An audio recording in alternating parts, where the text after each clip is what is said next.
Okay, this is the next video, and you're thinking again, Mr. Jolly, simultaneous equations again, but there is a plot twist.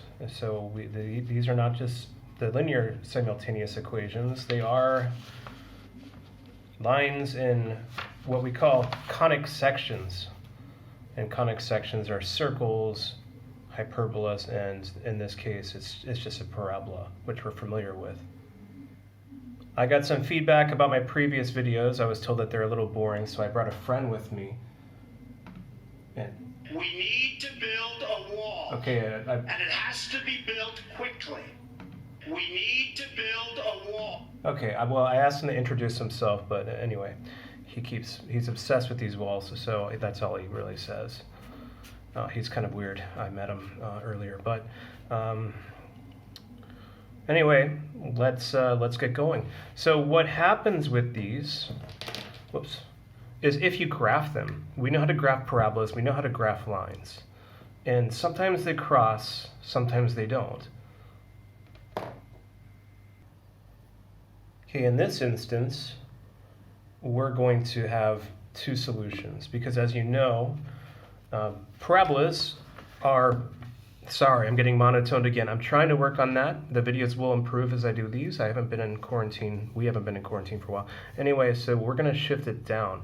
So you know x squared goes right through the origin and creates a parabola. Well, this one's going to go a -4. It's going to create a normal parabola.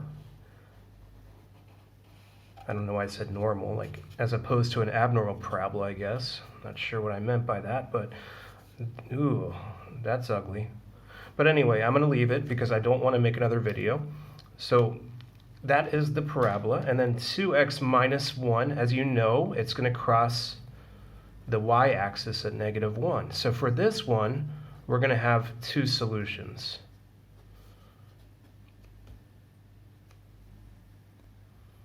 But what if we have y is equal to, say, x minus 5?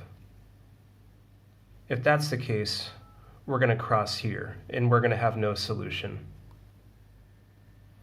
Now, I'm not sure if you want to get out a piece of graph paper and get a ruler and meticulously graph these and determine where they're crossing.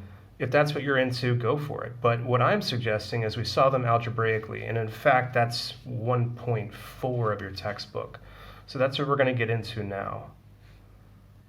And what's nice is all of you, or those of whom I've met, are very good at algebra. So this section is going to be pretty easy for us.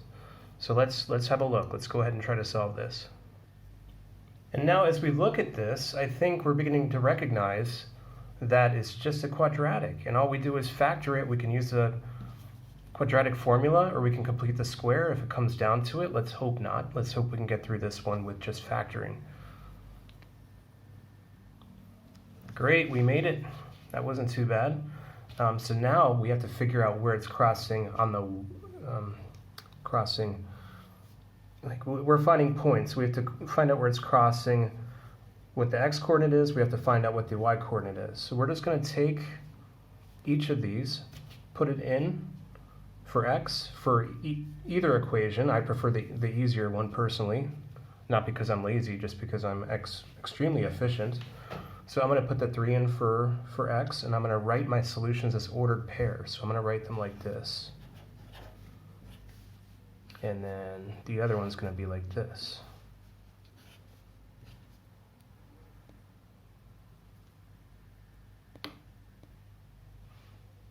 Okay, and so we have our solution. I'm going to show you in Desmos. I will build a great wall. Would you stop saying that? I don't understand why you keep repeating that. You're kind of weird.